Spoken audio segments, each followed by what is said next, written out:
Isang mapagpalang araw sa inyo, mga pusong sabik sa kwento. Ako po si Mooney at maligayang pagbabalik sa ating tahanan. Ang hinahon, kung saan ang bawat hinaing ay may kaakibat na pag-asa. Sabi nila, ang pinakamabigat na pasanin ay ang mga lihim na kinikimkim natin para protektahan ang mga taong mahal natin. Pero paano kung ang mismong lihim na yon ang siyang pader na humaharang sa kaligayahang dapat ay sayo? Halina't pakinggan natin ang kwento ni Denise. Wala ka na namang pambayad ni Denise? Ang boses na yon, matinis at matalas, ay tila isang punyal na humiwa sa katahimikan ng umaga. Parang nabasag ang lahat sa pandinig ni Denise. Nakatayo siya sa labas ng kanyang maliit na inuupahang bahay sa ilalim ng sikat ng araw na nagsisimula ng tumirik. Sa harap niya, nakapamaywang si Aling Perla, ang may-ari ng apartment, at ang mukha nito ay kasing kulimlim ng paparating na bagyo. 2 buwan ka nang delayed, pati tubig at kuryente mo, ako na ang nag-aabono. Walang hiya ka. Kung wala kang pambayad, lumayas ka dito. Ang bawat salita ay isang malakas na sampal. Nag-uunahan sa pag-init ang kanyang mga pisngi, hindi dahil sa araw, kundi dahil sa matinding hiya. Ang mga kapitbahay ay nasa kani-kanilang mga bintana, ang iba'y nasa labas, nagbubulungan, nanonood. Bawat tingin nila ay parang mga karayom na tumutusok sa kanyang pagkatao. Hindi siya umimik, hindi siya gumalaw. Sa isang iglap, ang ingay ng barangay ay naglaho. Napalitan ito ng isang alaala. Isang alaala na pilit niyang ibinabaon sa limot gabi-gabi. 3 taon na ang nakalipas. Ang paligid ay hindi maingay, kundi napupuno ng marahang tugtugin ng isang piano. Ang amoy ay hindi alikabok at pawis, kundi mamahaling pabango at bagong labang linen.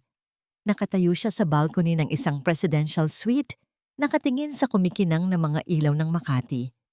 May isang mainit na kamay na yumakap mula sa kanyang likuran. Isang pamilyar, mabangong amoy. Isang malambing na boses ang bumulong sa kanyang tainga. "Huwag kang mag-alala," sabi ng lalaki, si Mark. "Simula ngayon, ako na ang bahala sa'yo." Ang pangako, ang mga pangarap na iginuhit nila sa gabing iyon. "Hoy, nakikinig ka ba?"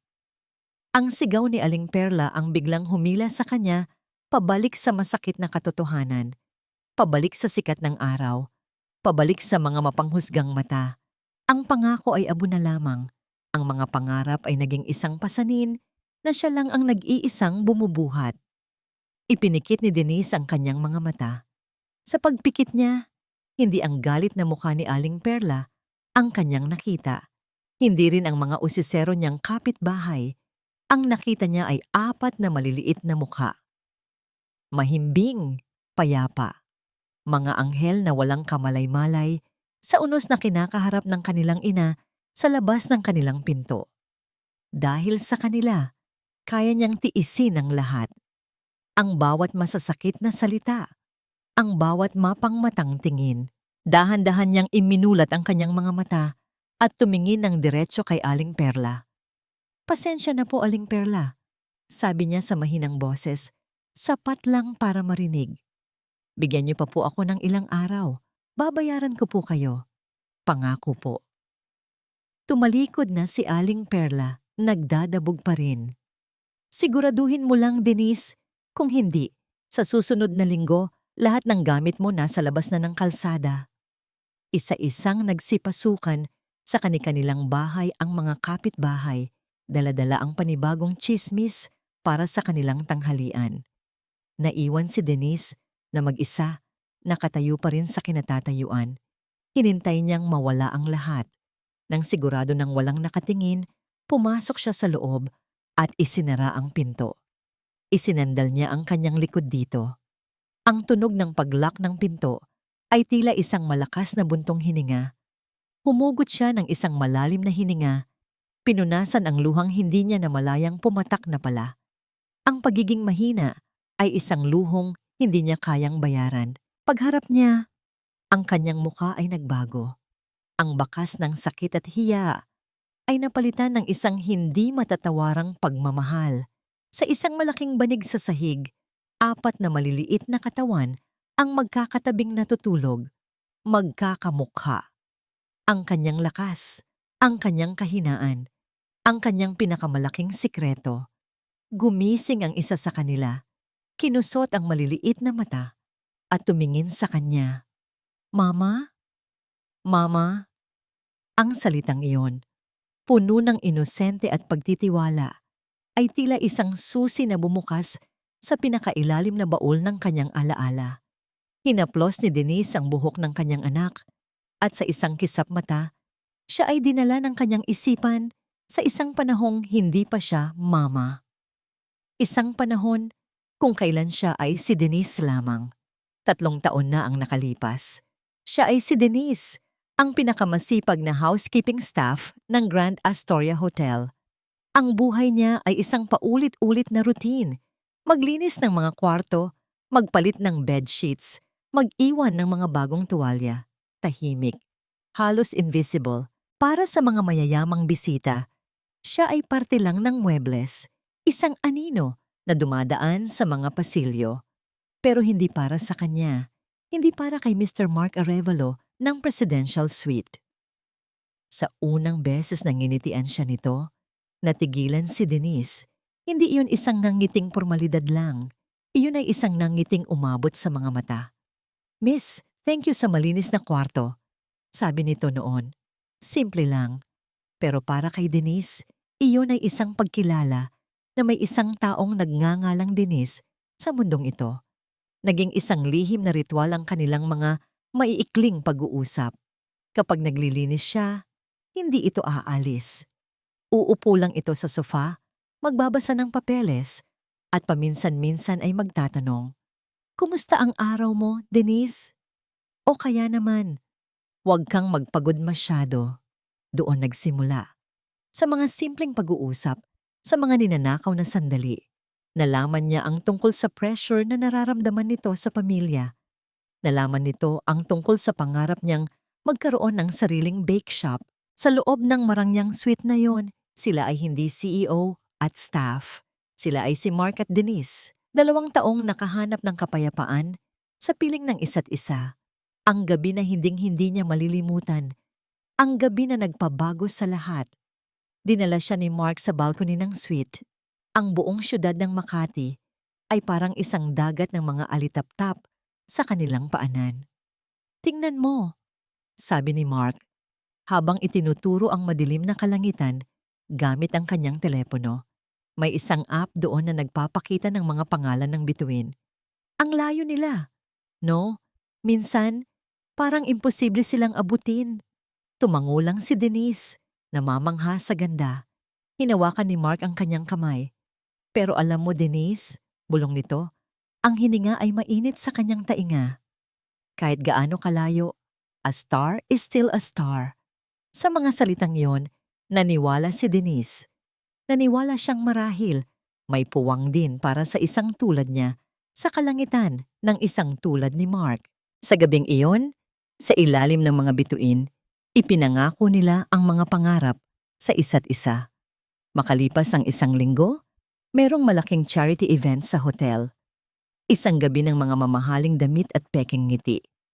Naroon si Mark, ang pinakabata at pinakamatagumpay na CEO sa event, ang sentro ng atensyon. At sa tabi niya, may isang babae, isang magandang babae na nakapulupot ang braso kay Mark. Ang babaeng iyon ay may matalim na tingin. Habang pinagmamasdan ni Denise mula sa di kalayuan, sa sulok ng ballroom kung saan siya naka-duty, naramdaman niya ang bawat tingin ng babae na tila tumatagos sa kanya. Isang tingin na puno ng pagmamay-ari at pagbabanta. Nagsimulang magsalita si Mark sa entablado. Ang boses niya ay malinaw at puno ng kumpiyansa. Bawat salita niya ay tila musika sa pandinig ni Denise. Ngumiti siya. Iyon ang Mark niya. Pagkatapos ng kanyang talumpati, uminom siya mula sa isang baso ng champagne. At doon nagbago ang lahat. Napansin ni Denise ang bahagyang panginginig ng kamay ni Mark.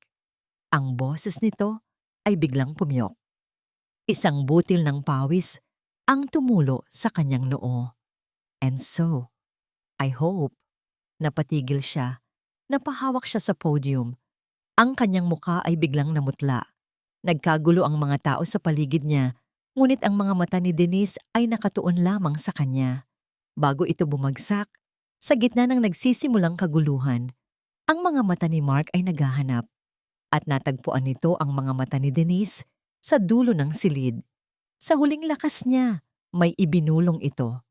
Walang tunog. Isang galaw lang ng labi. Denise. At saka siya nawalan ng malay. Nagsigawan ang mga tao. Nagtakbuhan. Ngunit si Denise ay hindi gumalaw. Ang kanyang mga mata ay napako sa isang direksyon, sa direksyon ng babaeng may matalim na tingin. Sa gitna ng kaguluhan, habang lahat ay natataranta, ang babaeng yon, si Victoria, ay hindi. Nakatayo lang ito. At sa mga labi niya, may isang maliit, halos hindi mahahalata, ngunit puno ng tagumpay ng ngiti. Kaguluhan. Iyan ang tanging salita na kayang ilarawan ang mga sumunod na oras. Nakatayo lang si Denise sa isang sulok ng hospital corridor, nakayakap sa sarili, nanginginig. Ang suot niyang uniforme ay bahagyang may bahid ng dugo ni Mark mula sa pagtulong niya kanina. Invisible pa rin siya. Walang pumapansin sa kanya habang ang mga doktor, nurse, at pamilya Arevalo ay nagpapanik na dumadaan. Mula sa kanyang kinatatayuan, dinig na dinig niya ang usapan. It was a deliberate attempt, a poison that is very hard to trace. Sabi ng isang doktor sa isang matandang lalaki na sa tingin ni Denise ay ama ni Mark. Victoria, where were you? Sigaw ng matanda. Ang boses ni Victoria kalmado at malamig. I was right beside him ba, Papa? I was trying to help. Isang kasinungalingan. Isang napakalinaw na kasinungalingan. Nakita ni Denise. Nakita niya ang nangiti. Ang takot ay nagsimulang gumapang sa kanyang buong katawan. Isang takot na mas malamig pa sa sahig ng ospital. Ang babaeng yon, si Victoria, ay kayang pumatay. At nakita siya ni Victoria na nakatingin. Alam niyang alam ni Denise. Paano kung siya ang isunod? Paano kung siya ang pagbintangan? Sino ang maniniwala sa isang hamak na housekeeping staff? At may isa pang takot na nagsimulang sumibol sa kanyang sinapupunan. Isang hinala, isang posibilidad. Ang mga huling linggo na madali siyang mapagod. Ang bahagyang pagkahilo, hindi maaari. Dala ng matinding takot at ng isang proteksyon na hindi niya maintindihan para sa sarili at sa posibleng buhay na dinadala niya, gumawa siya ng isang desisyon. Tahimik siyang umalis sa ospital. Umuwi siya sa kanyang maliit na staff house, kinuha ang lahat ng kanyang naipon, bawat sentimo na pinaghirapan niya para sa kanyang pangarap na bake shop at inilagay sa isang lumang bag. Walang paalam, walang sulat. Naglaho siya na parang bula. Sumakay siya ng bus patungong probinsya, kahit saan. Ang mahalaga, malayo sa kanila, malayo kay Victoria, at malayo kay Mark. Para protektahan si Mark mula sa kahihiyan dahil ano na lang ang sasabihin ng mga tao. Ang CEO ng Arevalo Corp nagkaroon ng anak sa isang staff. Ang hiya ay tila isang pader na humarang sa lahat ng paano kung mas mabuti ng mag-isa kaysa maging isang eskandalo na sisira sa buhay ng lalaking minahal niya. Ang mga sumunod na linggo ay isang malabong panaginip. Nagpalipat-lipat siya ng boarding house. Bawat araw, ang pera niya ay nababawasan.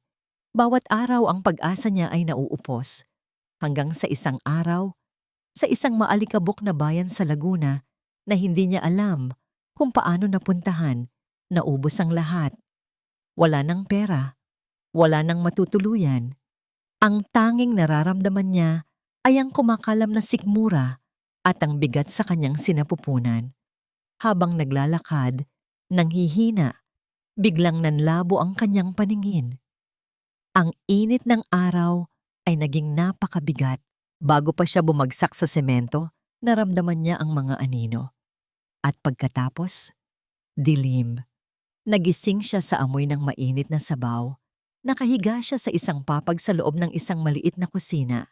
May isang matandang babae, may mga gatlanan ng kabaitan sa mukha, ang naghahalo ng isang malaking kaldero. "Gising ka na pala, iha," sabi ng babae. Ang boses ay mahinahon na parang isang lumang kumot. Sinubukan ni Denise na bumangon. "Nasaan po ako?" tanong niya. Ang boses ay paos. "Nasa karinderya ko. Nakita kitang nahimatay sa kanto." Sagot ng matanda habang nagsasali ng mainit na lugaw sa isang mangkok. "Halika, kumain ka muna. Kanina pa kumakalam yang tiyan mo. Dinig na dinig ko." "Naku, wag na po, nakakahiya." Tanggi ni Denise. Sinusubukang itago ang kanyang sitwasyon. Ngumiti lang ang matanda na nagpakilalang si Aling Nena. "Ano ka ba?" Ang grasya, hindi tinatanggihan. Inilapag niya ang mangkok sa maliit na mesa sa tabi ng papag. Mainit. Umaaso. Amoy luya. Hindi na napigilan ni Denise. Sa unang subo, ang init ng lugaw ay tila gumapang sa buong katawan niya. Leeg pababa sa nanlalamig niyang mga paa. At sa init na yon, biglang bumigay ang lahat ng kanyang pinipigilan.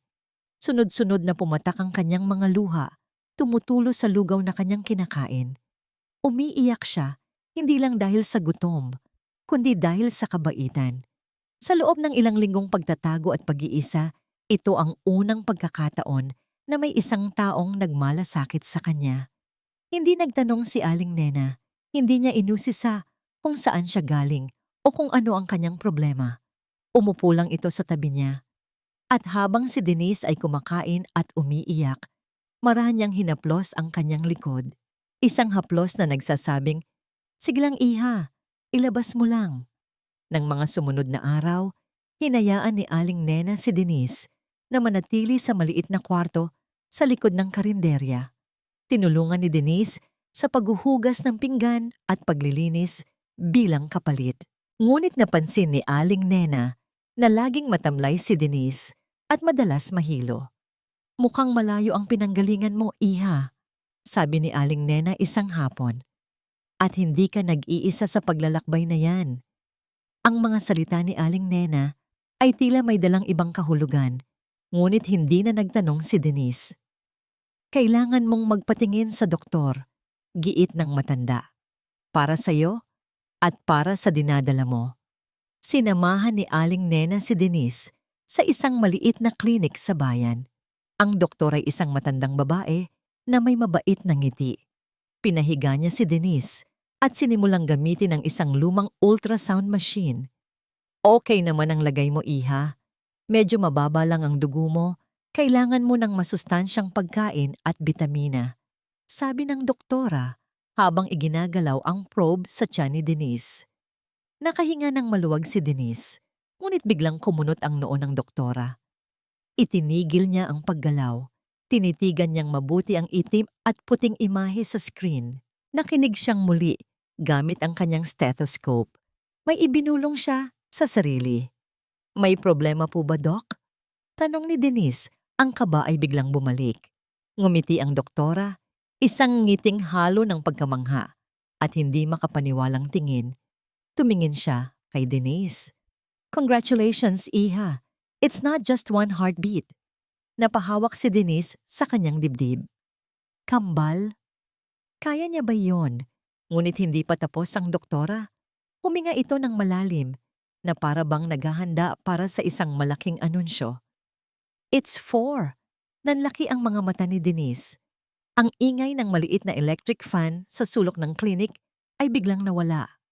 Ang tanging naririnig niya ay ang malakas na pagkabog ng sarili niyang dibdib. 4. Hindi 1, hindi 2, 4. Ang kanyang sikreto ay hindi lang pala basta sikreto. Ito ay isang himala. Isang napakabigat na himala. Ang lumipas na 3 taon ay parang dalawang magkaibang mundo. Sa isang maliit na bayan sa Laguna, ang mundo ni Denise ay amoy bagong lutong tinapay at gatas ng sanggol. Ang bawat umaga niya ay nagsisimula bago pa man tumilaok ang mga manok sa pagmamasa ng harina na naging pundasyon ng kanyang munting pag-asa, ang Denise's Bake Shop, ang kanyang mga kamay na dati sanay sa paglilinis ng mga mararangyang silid ay ngayoy puno ng kalyo mula sa pagmamasa at pagod mula sa pag-aaruga. Ang kanyang buhay ay isang magulo, ngunit organisadong sayaw. Sa isang sulok, ang playpen na puno ng 4 na malilikot na anghel, ang kanyang mga anak, ang kanyang lakas, ang kanyang lahat. May isang eksena na laging naaalala si Aling Nena, ang oras ng tanghalian. Isusubo ni Denise ang pagkain sa unang anak, si JM. Pagkatapos ay hahabulin niya ang pangalawa, si Miggy na gumagapang na palayo. Aawatin niya ang pangatlo at pang-apat, sina Pat at Leo, na nag-aagawan sa isang laruan. Magulo, maingay, nakakapagod tingnan. Ngunit sa gitna ng lahat ng iyon, ang mukha ni Denise ay puno ng isang pagmamahal na kayang kalmahin ang anumang unos. Sa gabi, kapag tulog na ang mga bata, uupo siya sa labas ng kanyang maliit na bahay, titingala sa mga bituin, at maaalala ang isang pangako sa isang balcony. May kirot, may pangungulila. Pero pagkatapos, titingin siya sa loob, sa kanyang 4 na himala, at ang kirot ay mapapalitan ng pasasalamat. Samantala, sa isang malamig at mataas na gusali sa Makati, ang mundo ni Mark ay amoy mamahaling katad at bagong print na dokumento. Gumaling siya mula sa insidente. Sa tulong ng kanyang ama, naging mas matatag siya, mas matalino sa negosyo.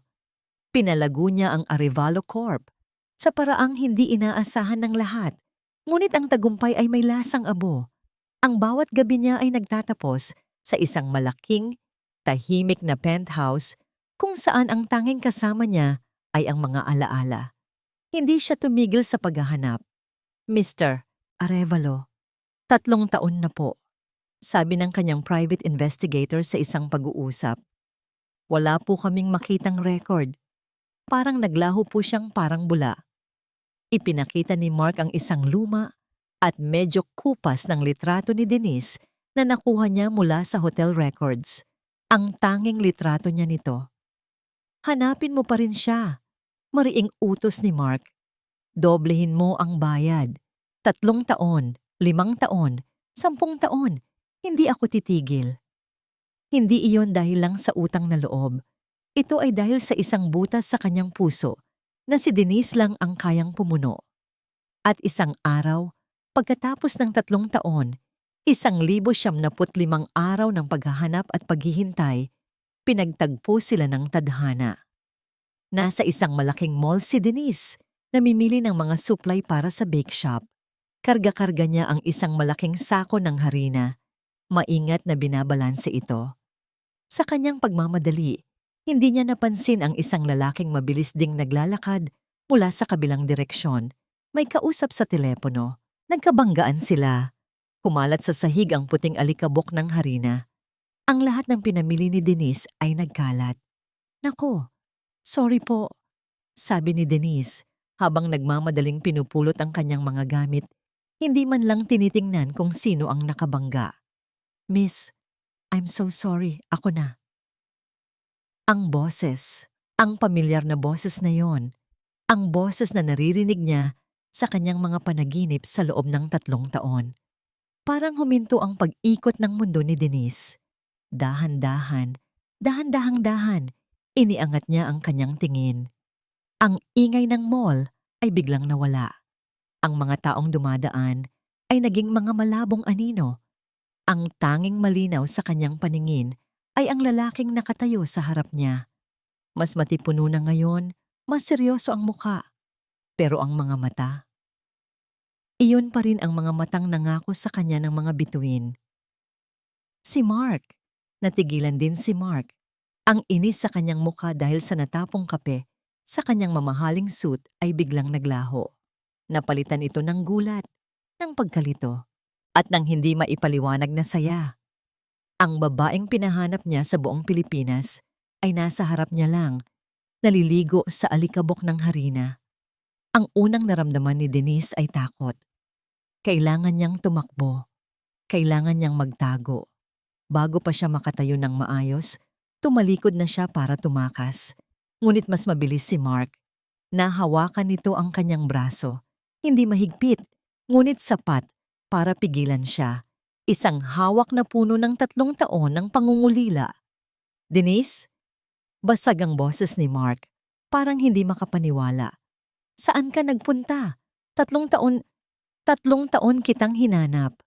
Ang pagkakahawak ni Mark sa braso ni Denise ay hindi masakit, pero para itong isang posas na gawa sa 3 taon ng mga alaala. Ang bawat daliri niya ay tila may dalang tanong na hindi masagot ni Denise. Denise! Ulit ni Mark. Ang boses ay puno ng halo-halong emosyon. Saya, pagtataka, at bahagyang panunumbat. Bitawan mo ko, Mark. Pakiusap ni Denise. Ang boses ay halos isang bulong. Sinubukan niyang bawiin ang kanyang braso, pero hindi niya kaya. Ang mga mata niya ay hindi tumitingin dito. Nakapako sa nagkalat na harina sa sahig. Isang perpektong simbolo ng nagulo niyang buhay. Hindi, maring sabi ni Mark. Hindi na ulit kita pakakawalan. Mag-usap tayo. Hindi na siya hinayaang tumanggi pa. Marahan pero may diin. Iginaya siya ni Mark papunta sa pinakamalapit na coffee shop. Ang mga tao sa paligid ay napapatingin, nagtataka sa eksena. Isang lalaking nakasuot na may bahid ng kape at isang babaeng puno ng harina sa damit. Ngunit wala nang pakialam si Mark. Nang makaupo sila sa isang sulok na medyo pribado, binitawan na rin siya nito. Ang katahimikan sa pagitan nila ay mas mabigat pa kaysa sa lahat ng tanong na gustong isigaw ni Mark. Bakit? Iyon ang unang salitang lumabas sa bibig ni Mark. Bakit ka umalis nang walang paalam? Hinanap kita, Denise. Hinanap kita kung saan-saan. Akala ko kung ano nang nangyari sa'yo. Yumuko si Denise. Pinaglaruan niya ang laylayan ng kanyang damit. Okay lang ako, Mark. Kailangan kong umalis noon. Kailangan. Pagkatapos mong iligtas ang buhay ko, basta ka na lang aalis. Utang ko sa'yo ang buhay ko, Denise. At ni hindi mo man lang ako binigyan ng pagkakataong magpasalamat. Ang boses ni Mark ay puno ng sakit. Hindi mo kailangang magpasalamat. Ginawa ko lang ang tama. Sagot ni Denise. Ang mga salita ay tila inihanda na niya sa kanyang isip sa loob ng 3 taon. Hindi lang yon, at alam mo yan. Giit ni Mark. Ang mga mata ay nakatitig sa kanya. Sinusubukang basahin ang anumang emosyon na pilit niyang tinatago. Ang gabi, sa balcony, ang mga pangarap natin. Wala lang ba sa'yo ang lahat ng yon? Sa tanong na yon, isang munting kirot ang tumagos sa puso ni Denise, ngunit isinara niya ang pinto ng kanyang puso. Hindi niya pwedeng buksan yon. Tumingin siya sa kanyang relo. Isang simpleng, murang relo. Hindi niya namalayan ang oras. Oras na ng merienda ng mga bata. Siguradong gising na sila at naghahanap na sa kanya. Ang pag-aalalang iyon ay mas matindi kaysa sa sakit na nararamdaman niya ngayon. Kailangan ko nang umuwi, sabi niya, biglang tumayo. Masaya na ako sa buhay ko ngayon, Mark. Sana maintindihan mo. Hindi, sabi ni Mark, tumayo rin. Hindi ko maintindihan. Hayaan mo akong maging parte ulit ng buhay mo. Hindi pwede, mabilis na sagot ni Denise. May naghihintay na sa akin. Tumalikod na siya at naglakad palayo. Bawat hakbang ay parang may bigat na 1,000 kilo. Bawat hakbang ay palayo sa nakaraan. Palayo sa lalaking minsan niyang pinangarap. Hindi na siya pinigilan ni Mark.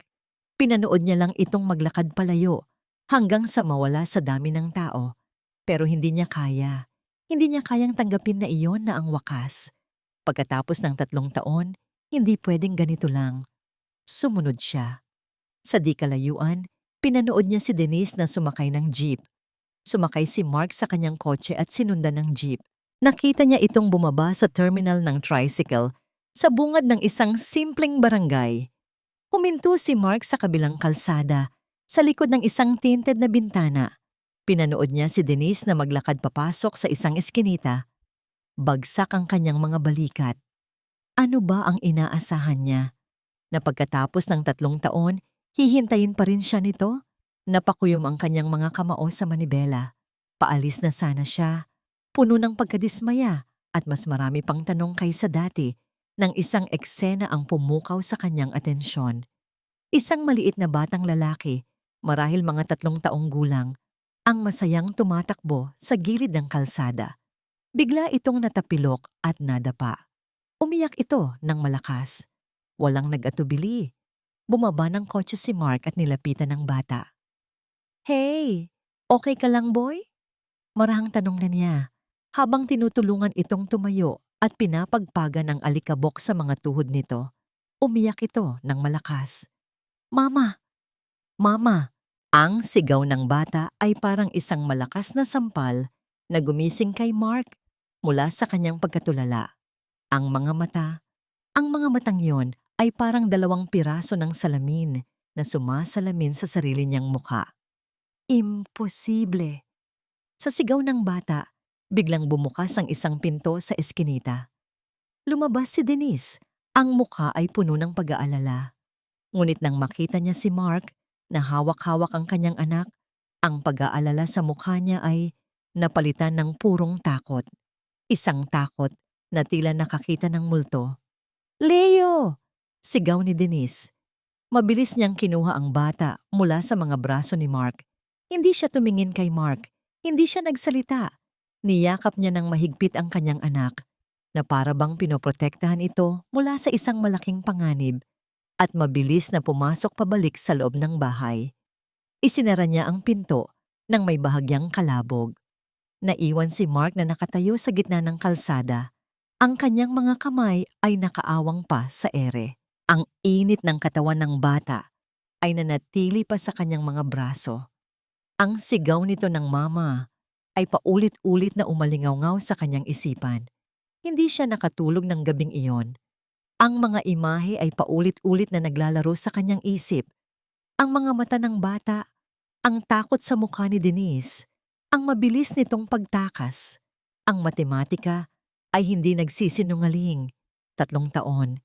Eksaktong 3 taon. Kinabukasan, bumalik siya. Hindi para kumprontahin si Denise, hindi pa. Kailangan niya ng katiyakan. Kailangan niyang makita. Ipinark niya ang kanyang kotse sa di kalayuan sa isang lugar kung saan tanaw niya ang maliit na bahay at ang bake shop sa tabi nito. Ang tinted na bintana ng kanyang sasakyan ang nagsilbing kanyang taguan. Naghintay siya at doon nakita niya. Lumabas si Denise sa pinto at kasunod niya ay hindi lang isa, kundi 4 na maliliit na bata. Magkakamukha. 4 na maliliit na bersyon ng batang natulungan niya kahapon. Masaya silang naghahabulan sa maliit na espasyo sa harap ng bahay. Tumatawa, naglalaro. Parang isang suntok sa sikmura ang naramdaman ni Mark. Huminga siya ng malalim. Binibilang sila. 1, 2, 3, 4. Ang mga piraso ng palaisipan ay biglang nabuo sa kanyang isipan at ang nabuong larawan ay sumira sa lahat ng kanyang akala. Ang biglaan niyang pag-alis, 3 taon na ang nakalipas. Ang desperasyon niya kahapon para makatakas ang mga mata ng bata. Ang 4 na magkakamukhang mukha. Sa gitna ng kanyang pagkabigla, may isang eksena siyang nasaksihan. Isang matandang babae ang dumaan sa harap nila. Biglang tinawag ni Denise ang mga bata. "Mga anak, magmano kay Lolit," sabi niya sa malumanay na boses. Isa-isang lumapit ang 4 na bata sa matanda. Kinuha ang kamay nito at idinikit sa kanilang mga noo. "Mano po, Lolit?" Mula sa malayo, sa likod ng madilim na salamin ng kanyang kotse, hindi napigilan ni Mark na mapangiti. Isang ngangiting mapait, isang ngangiting puno ng paghanga, at matinding panghihinayang sa mga panahong nasayang. Hindi na niya kaya. Ang panunood mula sa malayo ay mas masakit pa kaysa sa katotohanan. Hapon na nang magpasya siyang bumaba. Bawat hakbang niya papasok sa eskinita ay may bigat. Bawat hakbang ay palapit sa isang katotohanang babago sa kanyang buhay. Ang tanong na, bakit? Ay nanatiling nakabitin sa hangin sa loob ng maliit na sala ni Denise. Walang sagot. Ang tanging naririnig lang ay ang pagpiyok ng butiki sa kisame at ang malalim na paghinga nilang dalawa. Hindi ko sinasadya, Mark. Sa wakas ay sabi ni Denise, ang boses ay basag. Natakot ako. Para sa'yo. Para sa kanila. Hindi na kailangan ng mas mahabang paliwanag. Sa mga salitang iyon, naintindihan ni Mark ang lahat. Ang takot, ang hiya, ang sakripisyo. Ang sumunod na araw ay puno ng isang kakaibang tensyon. Nagpaalam si Mark na aalis, ngunit may pangakong babalik. Naiwan si Denise na balisa, hindi alam kung ano ang susunod na mangyayari. Ang sikretong iningatan niya sa loob ng 3 taon ay malaya na. Ngunit ang kalayaan bang yon ay simula ng kapayapaan? O simula ng isang mas malaking gulo? Sinubukan niyang ibalik sa normal ang lahat. Pumasok siya sa kanyang bake shop, ang amoy ng harina at asukal ay tila gamot. Sa kanyang kumakabang dibdib, kailangan niyang magtrabaho, kailangan niyang kumita. 4 na bibig ang umaasa sa kanya. Ngunit bandang tanghali, biglang may pumaradang puting van sa tapat ng bake shop.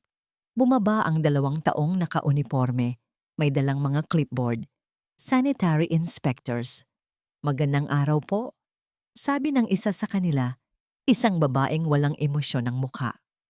Routine inspection lang po. Kinabahan si Denise pero pinilit niyang ngumiti. Tuloy po kayo. Malinis ang kanyang bake shop. Sigurado siya doon. Bawat sulok, bawat gamit ay personal niyang nililinis araw-araw. Ngunit ang mga inspector ay tila may hinahanap na wala. Sinukat nila ang lahat. Kinuhaan ng litrato ang bawat sulok. Pagkatapos ng halos 1 oras, lumapit sa kanya ang babae. Pasensya na po, ma'am, sabi nito sa formal na tono. Pero kailangan po naming ipasara pansamantala ang inyong establishmento. Ano po? Bakit po? Gulat na tanong ni Denise. Malinis po dito. May mga violations po kaming nakita, sabi ng lalaki na parang nagbabasa mula sa isang script. Improper waste disposal, kulang sa permit to operate. Marami pa po. Mga kasinungalingan. Lahat ng yon ay kasinungalingan. Pero paano siya lalaban? Isang anonymous tip daw ang kanilang natanggap. Ang bawat salita ay parang pako na ibinabaon sa kanyang puso.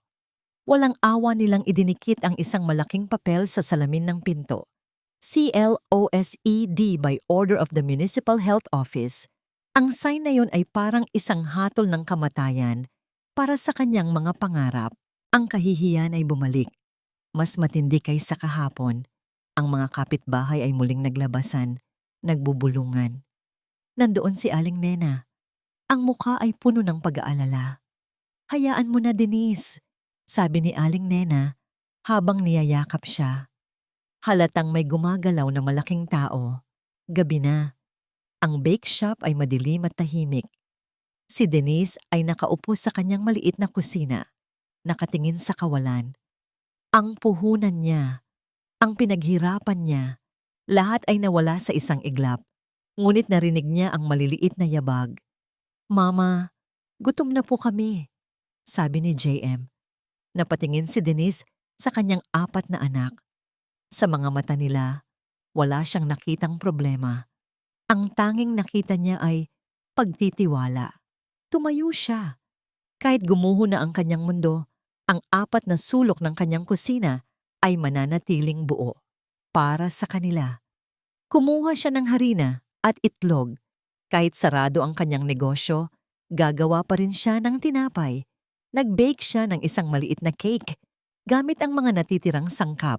Pinalibutan siya ng kanyang mga anak. Ang kanilang mga mata ay kumikinang sa tuwa habang pinapanood ang kanilang ina. Sa gabing iyon, kumain sila ng cake para sa hapunan. At sa unang pagkakataon, sa buong araw, Ngumiti si Denise. Lingid sa kanyang kaalaman, sa isang opisina sa Makati, galit na kausap ni Mark ang kanyang imbestigador sa telepono. Yes, sir. The anonymous tip came from a disposable phone, but the complaint was fast-tracked by someone from City Hall. Halatang may backer. Find out who. Malamig na utos ni Mark. Pagkatapos ay tumawag siya sa isa pa niyang contact. I need you to do something for me. May isang maliit na bake shop sa Laguna. Yes, I need it reopened. Tomorrow. I don't care how you do it. Fix this, now. Gabi na sa barangay ni Denise. Pinapatulog na niya ang mga bata nang makarinig siya ng ingay sa labas. Mga sigawan, mga tawanan ng lasing. Sumilip siya sa bintana. May 3 lalaki na nagiinuman sa kanto. Malapit sa kanyang bahay. Naghahagis sila ng mga bote. Nagmumura. Natakot si Denise. Niyakap niya ang kanyang mga anak. Bigla, isang malakas na sinag ng ilaw ang tumama sa mga lalaki. Isang itim, makintab na sasakyan ang huminto sa gitna ng eskinita. Bumukas ang pinto. Bumaba si Mark. Suot pa rin ang kanyang office attire. Ngunit ang mukha ay seryoso at matigas. Naglakad siya palapit sa mga lasing. Ang kanyang presensya ay tila nagpabigat sa hangin. May problema ba tayo dito? Tanong ni Mark. Ang boses ay kalmado, ngunit puno ng awtoridad. Natigilan ang 3 lasing. Ang awtoridad sa boses ni Mark ay hindi maikakaila. Sa isang senyas lang niya, lumabas mula sa kotse ang isang malaking lalaki na driver niya. Walang nagawa ang mga lasing kundi magsialisan, nagbubulong-bulong ng mga sumpa. Nang matiyak ni Mark na ligtas na, lumingon siya at nakita si Denise sa bahagyang bukas na pinto. Yakap-yakap ang isa sa mga bata. Ang takot sa mga mata nito ay napalitan ng pagtataka. Pinapasok siya ni Denise sa loob. Ang sala ay maliit at simple. Amoy tinapay at baby powder. Ang 4 na bata ay nasa likod ng kanilang ina. Sumisilip, animoy mga sisiw na nagtatago sa kanilang inahin. Yung sa bake shop, simula ni Mark. Inayos ko na. Bukas, pwede ka nang magbukas ulit. Hindi umimik si Denise. Alam kong kagagawan to ni Victoria. Pagpapatuloy ni Mark, ang panga ay bahagyang tumigas. At gagawin niya ulit to, Denise. Hanggat nakikita niyang mahina ka, hindi siya titigil. Anong gusto mong palabasin? Mahinang tanong ni Denise. Let me help you, sabi ni Mark. Ang boses ay seryoso. Hindi lang ayusin ang problema. Let me provide. I-renovate natin ang bake shop. Palakihin. Gawin nating legal lahat para hindi ka na nila mabalikan. Sa mga salitang iyon, tila isang pader ang muling itinayo ni Denise sa pagitan nila. Tumayo siya ng tuwid. Ang pagiging mahina sa kanyang mukha kanina ay biglang nawala. Hindi, mariin niyang sabi. Denise, be practical. Hindi Mark, putol niya. 3 taon. 3 taon kong tinaguyod ang mga anak ko ng mag-isa. Sa sarili kong pawis, sa sarili kong pagod. Oo, mahirap. Pero kaya ko. Kaya namin. Hindi ito tungkol sa kung kaya mo or hindi. Tumaas na rin ang boses ni Mark. This is about their safety, their future. At anong kapalit? Sumbat ni Denise, ang mga mata ay nagsisimula ng mamasa. Ang pera mo? Para ano? Para masabi ng lahat na kinakasama ko lang ang ama ng mga anak ko. Para sa pera? Para maging isa akong eskandalo? Hindi ko kailangan ng limos mo. Ang salitang limos ay tumama kay Mark na parang isang sampal. Hindi ito limos, Denise. Sigaw niya pabalik. Ang frustrasyon ay hindi na maitago. Obligasyon ko to. Obligasyon ko bilang ama nila. Ang sigaw niyang iyon ay umalingaw-ngaw sa maliit na sala. Natahimik ang lahat. Pati ang 4 na bata ay natigilan sa paglalaro. Biglang, isang maliit na kamay ang humila sa laylayan ng pantalon ni Mark. Tumingin siya sa ibaba. Si Leo, ang batang natulungan niya kahapon, ay nakatingala sa kanya. Ang mga mata nito, ang sarili niyang mga mata, ay puno ng takot. "Don't shout at Mama," sabi ng bata sa utal na English. Ang labi ay nanginginig. Parang isang baldeng puno ng yelo ang ibinuhos kay Mark. Natigilan siya. Natigilan din si Denise. Sa isang iglap, ang lahat ng pride, lahat ng galit ay nawala. Ang tanging natira sa silid ay ang katotohanan. Dalawang magulang na nag-aaway sa harap ng kanilang mga anak. Napayuko si Mark. I'm sorry," sabi niya. Hindi lang sa bata, kundi pati kay Denise. Huminga ng malalim si Denise. Pinipigilan ang mga luhang nagbabadyang tumulo. Tumingin siya sa kanyang mga anak. At pagkatapos ay kay Mark. Nakita niya sa mukha nito hindi ang pagmamataas ng isang CEO, kundi ang pagsisisi ng isang ama. "Sige," sabi niya sa wakas. Ang boses ay pagod na. "Tatanggapin ko." Pero tumingin siya ng diretso sa mga mata ni Mark. Ang kanyang dignidad ay buo pa rin. "Hindi ito libre. Ituturing ko itong utang at babayaran ko ang bawat sentimo kapag kaya ko na." Tumango si Mark, puno ng paggalang sa katatagan ng babaeng nasa harap niya. Alam niyang iyon lang ang paraan para pumayag ito. "Okay," sabi niya, "but on my own condition too." Nag-angat ng tingin si Denise. "Hahayaan mo akong makilala ang mga anak ko." Ang unang araw ng kanilang kasunduan ay nagsimula nang may halong kaba at pananabik. Sinundo ni Mark si Denise at ang mga bata sa kanyang maluwag na sasakyan. Ang apat na magkakapatid ay tahimik sa backseat, manghang-mangha sa loob ng kotse na mas malaki pa sa kanilang sala. Si Mark naman ay halatang hindi sanay. Ang kanyang mga kamay ay medyo naninigas sa manibela. "So, saan niyo gustong pumunta, kids?" tanong niya. Sinusubukang maging masayahin. Walang sumagot. Nagkatinginan lang ang apat. At pagkatapos ay tumingin lahat kay Denise na para bang humihingi ng permiso. Ngumiti si Denise. "Kahit saan na po, Sir Mark," sabi niya. At ang salitang Sir ay tila isang pader sa pagitan nilang dalawa.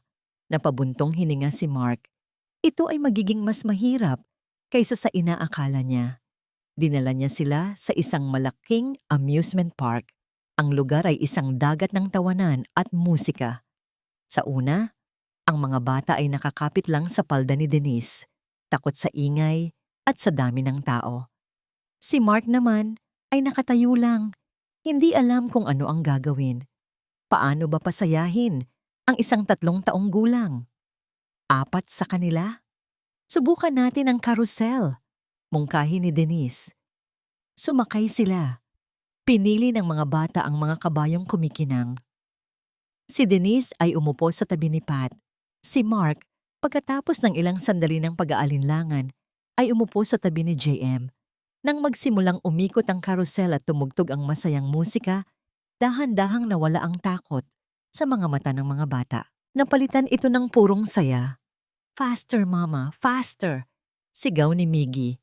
Sa unang pagkakataon, isang tunay na ngiti ang sumilay sa mga labi ni Mark habang pinapanood niya ang kagalakan sa mukha ng kanyang mga anak.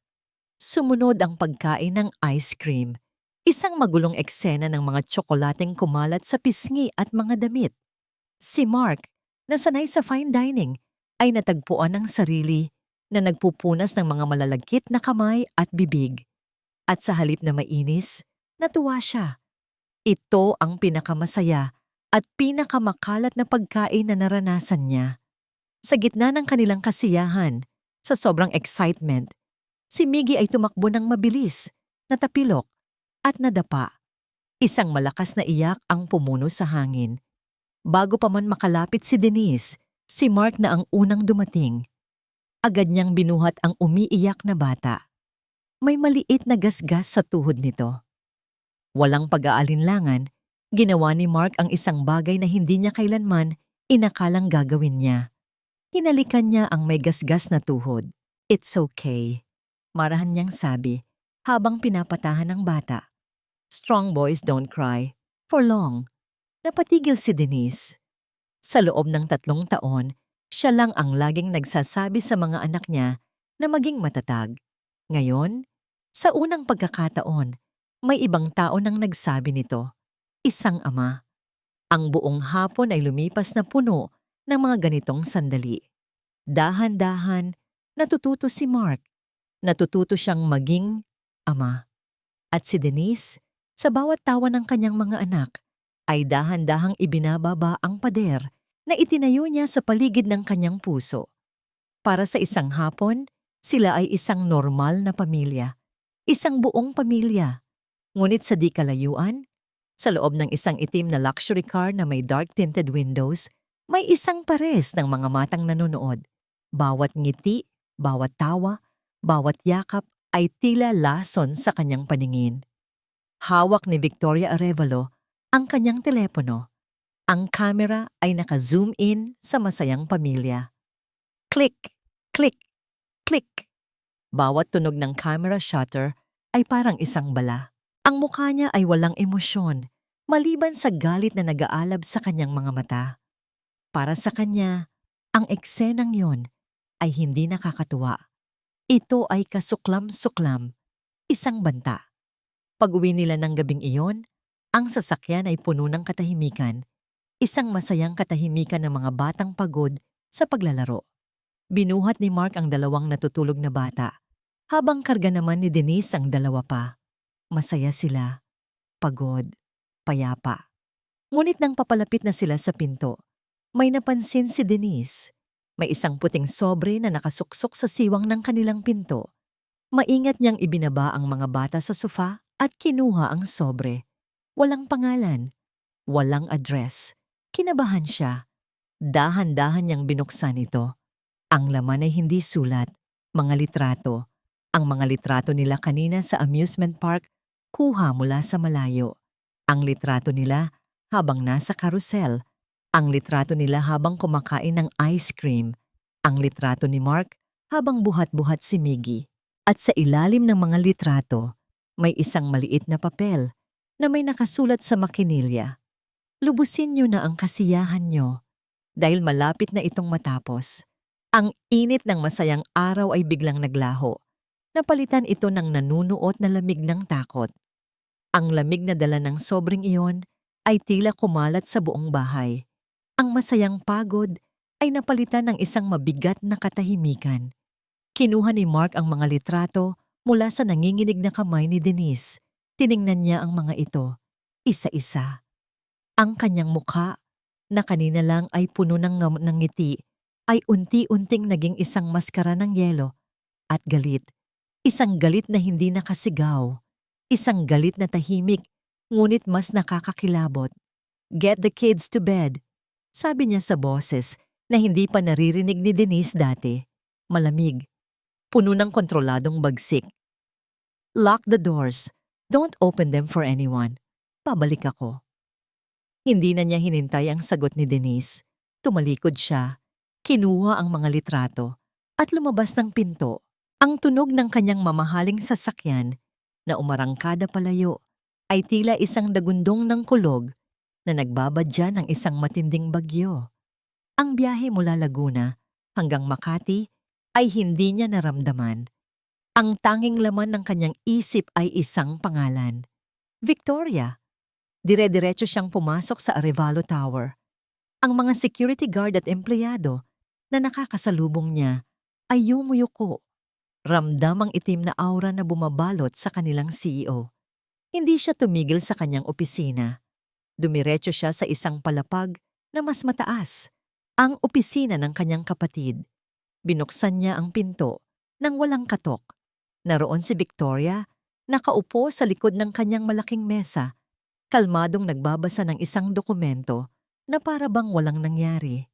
Nang makita siya nito, isang maliit na ngiti ang sumilay sa mga labi nito. Isang ngawangiting puno ng pang-aasar. Well, well. To what do I owe this late-night visit, little brother? Tanong nito. Ang boses ay matamis na lason. Hindi umimik si Mark. Naglakad siya palapit sa mesa at ibinagsak ang mga litrato sa ibabaw nito. Tiningnan lang ni Victoria ang mga litrato at pagkatapos ay tumingin pabalik kay Mark. Hindi man lang nagulat. Ah, a little family album. How sweet. Itigil mo na to, Victoria, sabi ni Mark. Ang boses ay mababa at puno ng pagbabanta. Itigil ang alin? Tanong ni Victoria nagkukunwaring inosente. Ang pagpapasara sa bake shop ng basurera mong yon? O ang pagpapadala sa'yo ng munting souvenir mula sa masaya niyong araw? Umiling-iling ito. I'm just getting started. Bakit mo to ginagawa? Tanong ni Mark kahit alam na niya ang sagot. Tumayo si Victoria. Naglakad paikot sa mesa. Ang kanyang mga takong ay lumilikha ng matatalas na tunog sa sahig na gawa sa marmol. Huminto siya sa harap ni Mark, walang bakas ng takot sa kanyang mukha. Dahil ang babaeng yon at ang mga anak niya ay isang kahiyan. Sabi niya, ang bawat salita ay mabagal at may diin. Isang dumi sa pangalan ng pamilya Arevalo. At habang nandyan sila, habang konektado ka sa kanila, sinisira mo ang lahat ng pinaghirapan ni Papa. Wala kang pakialam sa pinaghirapan ni Papa. Malamig na sagot ni Mark.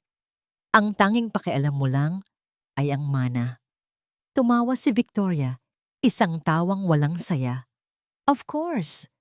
At hindi ko hahayaang mapunta yon sa kamay ng isang lalaking nag-iisip gamit ang puso niya at hindi ang utak niya. Tumingin siya ng diretso sa mga mata ni Mark. So, heto ang deal, kapatid. Isang ultimatum. Bibigyan kita ng 1 linggo. Iwanan mo ang babaeng yon. Iwanan mo ang mga bastardo niya. Kalimutan mo na nag-exist sila. Itatago ko ang lahat ng ito at magpapatuloy tayo na parang walang nangyari. At kung hindi, hamon ni Mark. Ang nangiti sa mukha ni Victoria ay lumawak. Kung hindi, ipapakalat ko ang lahat ng ito sa media.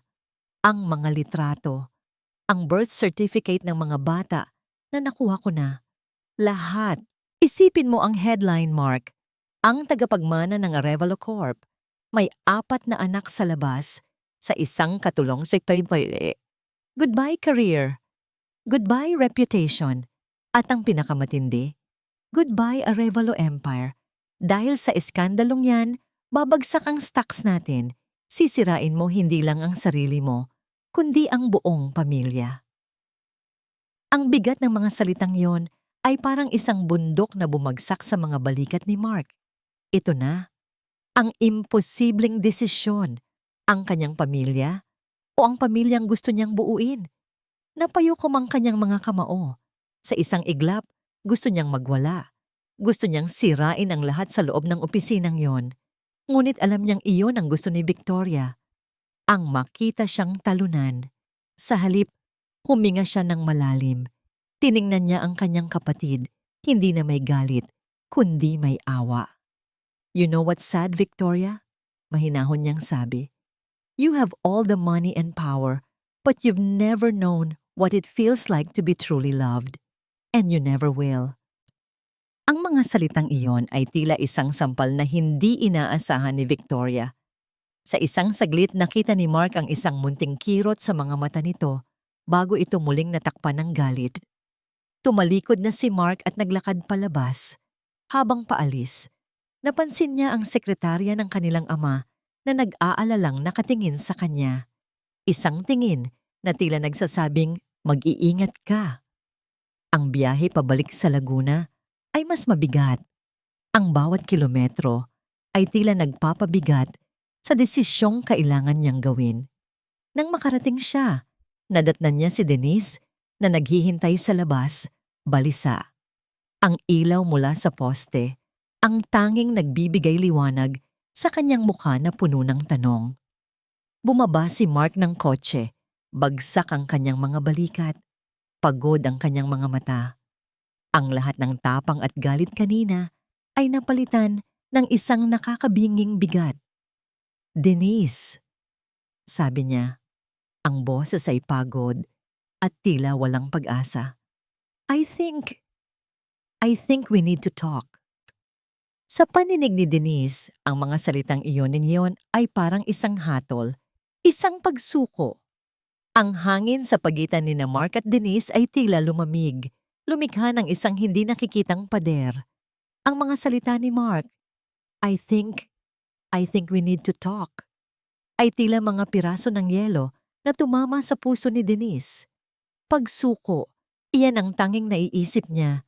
Ang takot na yon, ang pinakamabangis sa lahat. Ngunit sa loob ng 3 taon, natuto si Denise. Natuto siyang maging leon sa harap ng kanyang mga anak.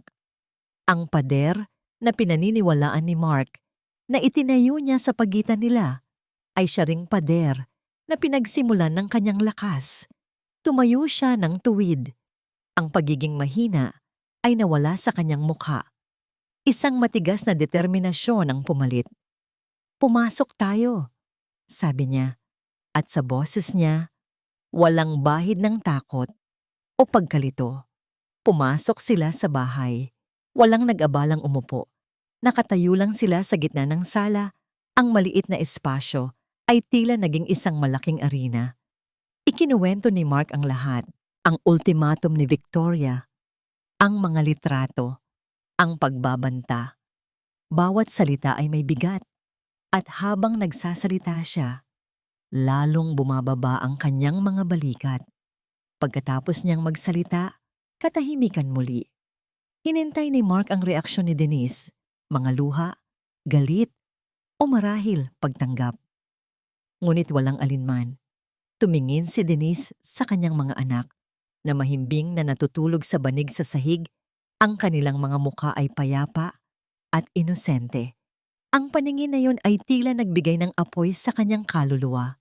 Hindi, sabi niya sa wakas. Ang boses ay kalmado, ngunit may matinding diin. Hindi tayo susuko. Nagulat si Mark. Nag-angat siya ng tingin. Nakita niya ang isang babaeng hindi niya inaasahan. Isang babaeng handang lumaban. Pero, paano? Tanong ni Mark. Ang pag-asa ay nagsisimulang sumibol sa kanyang dibdib. Kahit anong gawin ko, may hawak siyang laban sa akin. Sisirain niya tayo. Sisirain niya ang buong pangalan ng pamilya. Hindi, putol ni Denise. Hindi niya tayo sisirain. Lumakad siya palapit sa bintana. Ang kanyang mga mata ay nakatitig sa dilim. May isang bagay akong naalala. Bumalik siya sa gabi ng charity event. Ang kaguluhan, ang pagkalason ni Mark, ang nangiti ni Victoria. May isang waiter, sabi ni Denise. Ang mga mata ay nakapako sa kawalan. Inaalala ang bawat detalye. Nakatayo siya malapit kay Victoria bago kamalason. Kinakausap niya si Victoria. Pagkatapos ng insidente, hindi ko na siya nakita ulit sa hotel. Napaisip si Mark, isang waiter. Maaring, bulong ni Mark, maaring siya ang nagbigay ng lason. O kaya, siya ang nakakita kung sino ang nagbigay. At kung nahanap natin siya, tanong ni Denise, ang kanyang mga mata ay nagnininga sa determinasyon. Kung nakuha natin ang kanyang testimonya, hindi na tayo ang sisirain niya, Mark. Siya ang masisira. Naglakad si Mark palapit kay Denise. Ang kanyang mga mata ay puno ng paghanga at pag-asa. Pero paano natin siya mahahanap? 3 taon na ang nakalipas. Ngumiti si Denise. Isang ngiting punong-puno ng tapang. Hindi lang ito para sa atin, Mark. Para ito sa kanila. Tumingin siya sa kanyang mga anak. Para sa mga batang yon, hahanapin natin siya. Ang kanyang determinasyon ay tila nakakahawa. Naramdaman ni Mark ang isang bagong lakas. Hindi na siya mag-isa. Hindi na siya ang magdedesisyon. Magkasama sila. Okay, sabi ni Mark. Ang boses ay matatag. Hahanapin natin siya. Gamit ang lahat ng connection ko. I will find that waiter. Kinabukasan, maaga pa, habang natutulog pa ang mga bata, si Mark ay nasa kanyang opisina na. Nakausap na niya ang kanyang mga tauhan.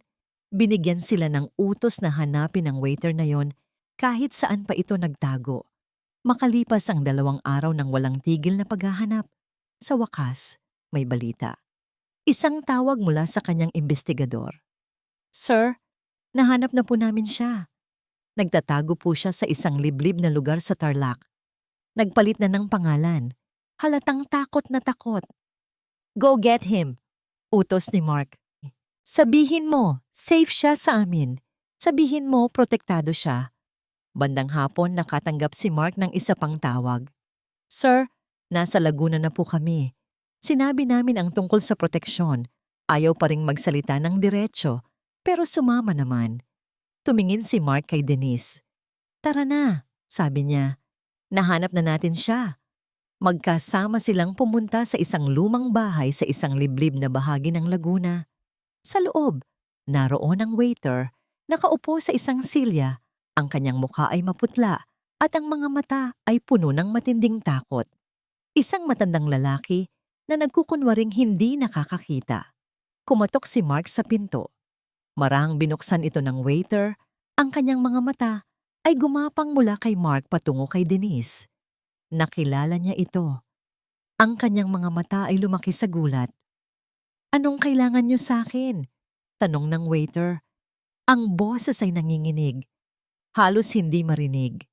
Ang takot sa mukha ng waiter ay parang isang bukas na libro. Ang kanyang katawan ay nanginginig. Halatang matagal na niyang kinikimkim ang isang mabigat na sikreto. Hindi ka namin sasaktan, sabi ni Mark. Ang boses ay kalmado at nagbibigay ng katiyakan. Protektado ka. Ang kailangan lang namin ay ang katotohanan. Tumingin ang waiter kay Denise. Sa mga mata nito, nakita niya ang isang babaeng handang lumaban para sa mga anak niya. Ito ang nagbigay sa kanya ng lakas. Si Ma'am Victoria po. Sa wakas ay bulong ng waiter, ang boses ay halos hindi marinig. Siya po ang nag-utos sa akin na ilagay ang gamot sa inumin ni Sir Mark. Pinangakuan niya po ako ng malaking halaga at tinakot na sisirain ang pamilya ko kung hindi ko susundin.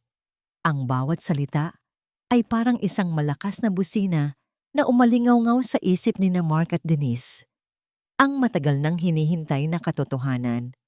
Kinabukasan, maaga pa, isang emergency meeting ang ipinatawag ni Mark sa mga board members at sa kanyang pamilya. Ang ama ni Mark, si Don Luis ay naroon. Kasama ang iba pang mga mahalagang miyembro ng board. Si Victoria ay dumating, may matamis na ngiti sa labi, puno ng kumpiyansa. Akala niya ay susuko na si Mark. Nandoon din si Denise, nakaupo sa tabi ni Mark. Suot ang isang simpleng, ngunit malinis na damit. Ang kanyang presensya ay tila isang malaking pahiwatig. Salamat sa inyong pagdalo. Simula ni Mark. Ang boses ay matatag. May mahalaga tayong pag-uusapan ngayong umaga. Dire-diretso siyang tumingin kay Victoria.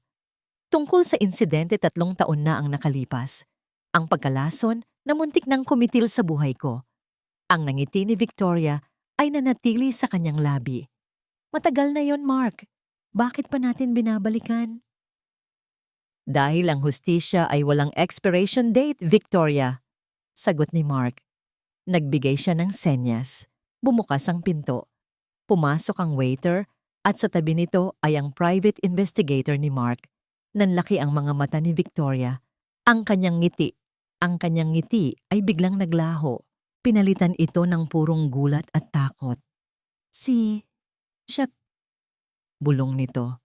Lumakad ang waiter sa harap ng lahat at sa harap ng board, isiniwalat niya ang lahat ng nalalaman niya.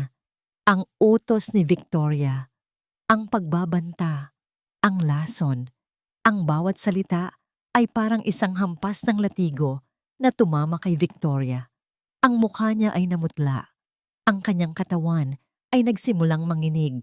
Hindi pa doon nagtapos si Mark. Isa-isa niyang inilabas ang mga ebidensya.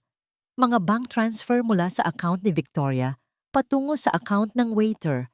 Ang mga CCTV footage mula sa hotel na nakuha niya kung saan nakita si Victoria na may kakaibang kinakausap bago ang insidente. At kahit ang mga anonymous tips na nagpasara sa bake shop ni Denise ay konektado sa mga tauhan ni Victoria. Ang bawat ebidensya ay isang pako na ibinabaon sa kabaong ng mga kasinungalingan ni Victoria. Victoria? Sabi ni Mark. Ang kanyang boses ay puno ng kapangyarihan at awtoridad. Ang lahat ng ito ay iyong kagagawan. Ang pagtatangka mo sa buhay ko, ang panggigipit mo kay Denise, ang paninira mo sa pangalan ng pamilya. Tumingin si Victoria kay Denise, ang mga mata nito ay puno ng galit na hindi maipaliwanag. Akala niya tapos na ang laban. Hindi! Kasinungalingan lahat yan! Sigaw ni Victoria. Ang kanyang boses ay basag, sinusubukang magkunwari pa rin. Niloloko lang niya kayo, Papa. Ito ay gawa-gawa lang nila para makuha ang lahat ng mana. Ngunit huli na. Ang ebidensya ay napakatibay. Victoria, sabi ng kanyang ama. Si Don Luis, na tahimik lang kanina. Tumingin ito ng diretso sa kanyang anak. You have disappointed me. Ang mga salitang yon ay mas matindi pa kaysa sa anumang hatol ng korte. Sa isang iglap, tila gumuho ang mundo ni Victoria. Ang kanyang muka ay puno ng matinding pagkatalo at kahihiyan. Niyakap ni Mark ang likod ni Denise. Hindi ito isang yakap ng pagmamahal. Ito ay isang yakap ng tagumpay. Isang yakap ng hustisya. Cornered at wala ng takas, tiningnan ni Victoria si Denise ng may pagbabanta. Ang kanyang mga mata ay nag-aapoy sa galit. Hindi pa tayo tapos. Sigaw niya, ang kanyang boses ay tila isang hayop na nasugatan. Makikita mo, Denise, hindi pa tayo tapos. At sa mga salitang iyon, dinakip na siya ng security at iginaya palabas ng silid. Ang kanyang mga sigaw ay dahan-dahang nawala sa malawak na pasilyo. Ang meeting room ay tahimik. Ang init ng tensyon kanina ay napalitan ng isang malamig na katahimikan. Ang board members ay umalis, tahimik na nagbubulungan. Naiwan si Mark, Denise, at Don Luis. Ang desisyon ng board, simula ni Don Luis, ang boses ay pagod. Si Victoria ay ipapadala sa abroad, magpapagaling. Aalisin siya sa lahat ng kanyang posisyon sa kumpanya at mananatili siya doon hanggat hindi niya nakikita ang kanyang mga pagkakamali. Hindi ito ang kulungan na inaasahan ng marami. Ngunit ito ang pinakamabuting paraan para maprotektahan ang pangalan ng pamilya Arevalo. At para kay Denise, sapat na yon. Ang hustisya ay hindi laging tungkol sa paghihiganti. Kung minsan ito ay tungkol sa kapayapaan, tumingin si Don Luis kay Denise. Denise, maraming salamat sa'yo at sa iyong katapangan. Kung hindi dahil sa'yo, baka wala na ang anak ko ngayon. May bahid ng emosyon sa kanyang boses. Nagmano si Denise. Wala pong anuman, Don Luis. Ginawa ko lang po ang tama. Nagpaalam na si Don Luis. Iniiwan sina Mark at Denise na mag-isa. Ang buong Arevalo Tower, na kanina lang ay saksi sa isang malaking kaguluhan, ay tila humihinga na ngayon ng maluwag. Umuwi sila sa Laguna. Ang katahimikan sa sasakyan ay ibang-iba na ngayon. Hindi na ito puno ng tensyon, kundi puno ng mga hindi pa nasasabing salita. Nang makarating sila, umupo sila sa labas ng bake shop, sa harap ng maliit na mesa kung saan dati nagbebenta si Denise ng tinapay. Ang gabi ay malamig at ang mga bituin ay kumikinang sa kalangitan. Denise! Simula ni Mark, ang boses ay marahan. Gusto kong mag-sorry sa lahat ng nangyari, sa mga pagkukulang ko. Kung hindi ako naging duwag noon, kung hindi ako naging bulag sa mga plano ni Victoria, hindi ka sana dumaan sa lahat ng ito. Umiling si Denise. Wala kang kasalanan, Mark. Ginawa mo ang lahat ng makakaya mo. At ako ang nagpasya na lumayo dahil sa hiya, dahil ayaw kong maging pabigat. Nagkahawakan ng kanilang mga kamay. Sa unang pagkakataon, walang pader sa pagitan nila. Walang sikreto, walang hiya. Pero, hindi ka na pabigat, Denise. Bulong ni Mark. Hindi ka na kailanman naging pabigat. Ikaw ang nagligtas sa akin. Ikaw ang nagbigay sa akin ng pamilya. Tumingin sila sa mga bituin. Ang parehong mga bituin na tiningnan nila sa balcony 3 taon na ang nakalipas. Ang mga bituin na nangako ng pangarap. Masaya ka ba? Tanong ni Denise, ang boses ay puno ng pag-asa. Ngumiti si Mark, isang tunay na ngiti. Ang kanyang mga mata ay nagniningning sa ilalim ng buwan. Ngayon, Denise, ngayon masaya ako. Nagkwentuhan sila hanggang madaling araw, parang mga teenager na walang pakialam sa mundo. Binalikan nila ang lahat ng mga nangyari, ang takot, ang sakit, ang pag-asa. Ngayon, kaya na nilang pag-usapan ng lahat nang walang halong pagtatago. Kinabukasan, habang nag-aalmusal sila sa karinderya ni Aling Nena, napansin ni Denise na may kakaibang kaba si Mark. Hindi siya nagsalita.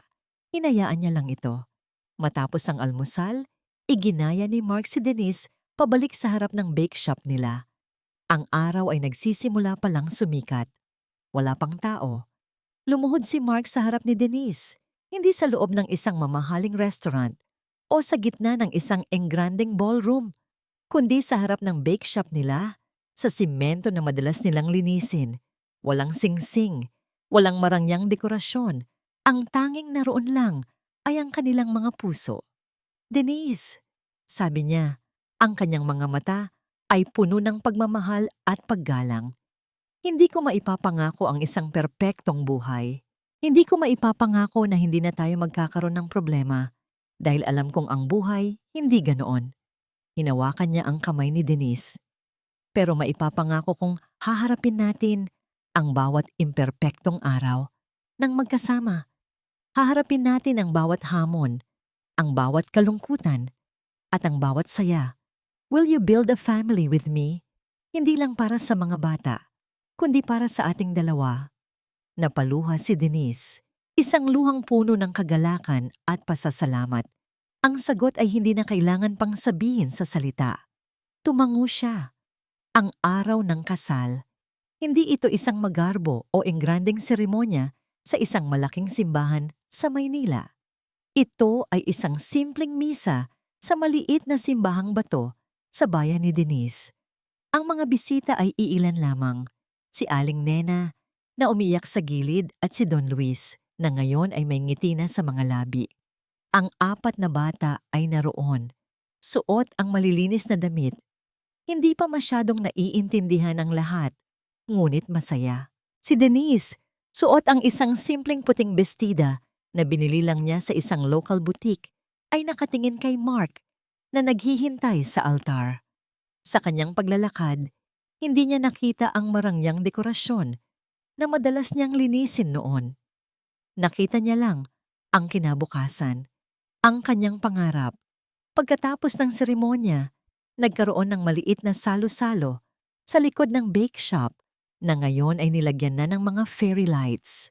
Ito ang kanilang pangarap na handaan. Simple, masaya, at puno ng pagmamahalan. Ang mga sumunod na buwan ay isang montage ng isang bagong buhay. Si Mark, ang CEO na sanay sa boardroom, ay ngayon ay sanay na sa pagpapalit ng diaper. Ang kanyang mga kamay, na sanay sa pagpirma ng mga milyon-milyong kontrata, ay ngayon mas sanay ng magbuhat ng mga maliliit na bata. Sa umaga, bago pumasok sa opisina, siya ang naghahanda ng gatas. Sa gabi, siya ang nagbabasa ng bedtime stories. Si Denise, ang dating housekeeping staff, ay ngayon ang may-ari at head baker ng isang lumalagong cafe. Sa tulong ni Mark, ang Denise's Bake Shop ay hindi lang basta lumaki. Nag-branch out na ito, nagbigay ng trabaho sa mga kapwa niya single mothers. Ang kanyang mga kamay, na dati magaspang, ay ngayon mas malambot na, ngunit mas matatag pa rin. Ang 4 na bata. Si JM, ang panganay, ay nagiging mas seryoso, parang si Mark. Si Miggy ay laging nagpapatawa, ang joker ng pamilya. Si Pat at Leo ay laging magkasama, ang kambal na laging nagtutulungan. Tinatawag na nila si Mark ng Papa at si Don Luis naman ng Lolo. Ang kanilang pamilya ay buo na. May mga hamon pa rin. Hindi naman perpekto ang buhay. May mga pagkakataon na pagod si Denise. May mga gabi na late umuwi si Mark dahil sa trabaho. May mga panahon na nag-aaway ang mga bata. Ngunit ngayon, Magkasama na nilang hinaharap ang lahat. Isang araw, bumisita si Don Luis sa bake shop. Nakaupo siya sa isang mesa, umiinom ng kape at kumakain ng pandesal. Lumapit si Mark at Denise kasama ang mga bata. "Lolo, look!" sabi ni JM habang ipinapakita ang kanyang drawing. "Ang galing naman, apo," sabi ni Don Luis, at sa unang pagkakataon, isang tunay na ngiti ang sumilay sa kanyang matandang mukha. Hindi na ang formal na ngiti ng isang negosyante, kundi ang ngiti ng isang lolo. Sa family dinner nila kinagabihan, habang masaya silang kumakain sa isang mahabang hapagkainan sa kanilang bahay, ipinagmalaki ni Leo, ang bunso, sa kanyang lolo. "Our mama bakes the best pandesal in the world." Tumingin si Don Luis kay Denise at tumango. "Napakasarap, Denise. Ang bawat kagat may lasa ng pag-asa." Hindi na bumalik si Victoria, hindi na rin niya sila ginulo. Ang banta na, "Hindi pa tayo tapos," ay tila naglaho na lang sa hangin. Ang kapayapaan ay tila tuluyan ng dumating. Gabi na, tulog na ang mga bata.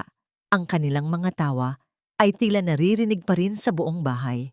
Magkayakap sina Denise at Mark sa sofa sa sala. Ang ilaw ay dim at ang tanging naririnig ay ang marahang paghinga ng kanilang mga anak mula sa kabilang kwarto. "Masaya ka ba?" tanong ni Mark.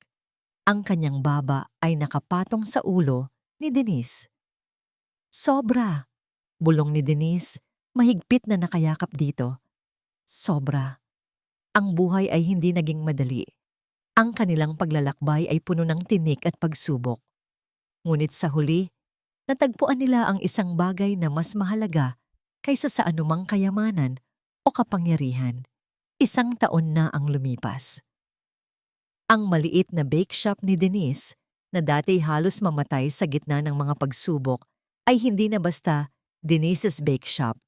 Ito na ngayon ang Denise's Hope and Bake Shop Cafe, isang sikat na pasyalan sa bayan na may 2 branch pa sa mga karatig munisipalidad. Ang bawat tinapay na iniluluto dito ay may sariling kwento. Kwento ng pagbangon, kwento ng pag-asa. Si Denise, ang dating housekeeping staff, ay isa na ngayong inspirasyon. Ang kanyang mga kamay ay nanatiling sanay sa pagmamasa ng harina. Ngunit ngayon, ang kanyang isip ay abala sa pamamahala ng kanyang lumalagong negosyo. Naging advokasya niya ang pagtulong sa ibang mga single mother, binibigyan sila ng pagkakataong magtrabaho tulad ng ginawa sa kanya ni Aling Nena noon. Si Mark, kahit CEO pa rin ng Arevalo Corp, ay mas madalas nang makita sa bake shop kaysa sa kanyang opisina. Ang kanyang mga meeting ay ginagawa na minsan sa cafe. Bawat hapon, bago pa man mag-uwian ang mga bata, naroon na siya, nakikipaglaro sa kanyang 4 na anak. Si JM, Miggy, Pat at Leo ay mas malalaki na ngayon, mas malilikot, ngunit mas puno ng pagmamahal. Tinatawag pa rin nila si Don Luis na lolo, na madalas bisitahin ang bake shop para lang makita ang kanyang mga apo. Isang araw, bumisita ang isang lokal na reporter sa Denise's Hope and Bake Shop Cafe. "Ma'am Denise," tanong ng reporter habang hawak ang mikropono, "ano po ang sikreto sa tagumpay ng inyong cafe? Hindi po ba mahirap itaguyod ang negosyo? Lalo na po't may 4 po kayong anak?" Ngumiti si Denise. Tumingin sa kanyang asawa at mga anak na masayang naghahabulan sa isang sulok ng kafe. "Ang sikreto po," sabi niya, "ang bawat tinapay na iniluluto namin ay may sahog na kwento ng pagbangon at pag-asa. Ito ay kwento ng mga pangarap na muntik nang mawala, pero natagpuan ulit. Ito ay kwento ng mga sugat na gumaling, ng pagpapatawad at ng pagmamahal na lumampas sa lahat ng pagsubok." Tiningnan niya ang reporter ng diretso sa mga mata. "Ang bawat isa po sa amin dito ay may kanya-kanyang laban na pinagdaanan. Pero nahanap namin ang aming pag-asa dito." Nang gabing iyon, matapos isara ang cafe at makatulog na ang mga bata, nakaupo sina Denise at Mark sa parehong mesa sa labas ng bake shop kung saan niya ito inalok ng kasal. Naalala mo pa ba ang sinabi mo noon, Mark? Tanong ni Denise. Hindi ko maipapangako ang isang perpektong buhay. Ngumiti si Mark at nangako ka namang haharapin natin ang bawat imperpektong araw ng magkasama. Mahigpit niyang hinawakan ang kamay ni Mark.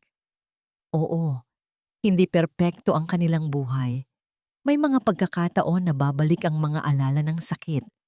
May mga araw na kailangan pa rin nilang pagtaguan ang mga mata ng mga mapanghusgang tao. Hindi rin tuluyang naglaho si Victoria. Naririnig pa rin nila ang mga balita na nasa ibang bansa pa rin ito, ngunit hindi na nito kayang guluhin ang kapayapaan na kanilang natagpuan. Ang pamilya nila ay hindi nabuo sa yaman o sa karangyaan. Nabuo ito sa mga luha, sa pagod, sa hiya, at sa isang pagmamahal na kayang labanan ng lahat. Naalala ni Denise ang gabi sa balcony ng hotel, ang mga bituin. Ang sinabi ni Mark, kahit gaano kalayo, a star is still a star. Ngayon, ang bawat isa sa kanyang mga anak, ang bawat isa sa kanyang mga tinapay ay isang bituin, isang paalala na kahit gaano kalalim ang dilim, laging may pag-asa, laging may ilaw. At ang pinakamaliwanag na bituin sa lahat ay ang pag-ibig na bumuo sa kanilang pamilya. Walang sino man ang makakapagsabi kung ano ang mangyayari bukas. Ngunit para kina Denise at Mark, sapat na ang araw na ito. Ang araw na sila ay nagkasama. Ang araw na natagpuan nila ang kanilang pag-asa. Inilapag ni Denise ang isang mainit na pandesal sa mesa. Ang amoy nito ay nagpuno sa gabi. Isang pandesal na sumisimbolo sa lahat ng kanilang pinagdaanan. Isang pandesal na may lasa ng pag-ibig, pagpapatawad, at walang katapusang pag-asa.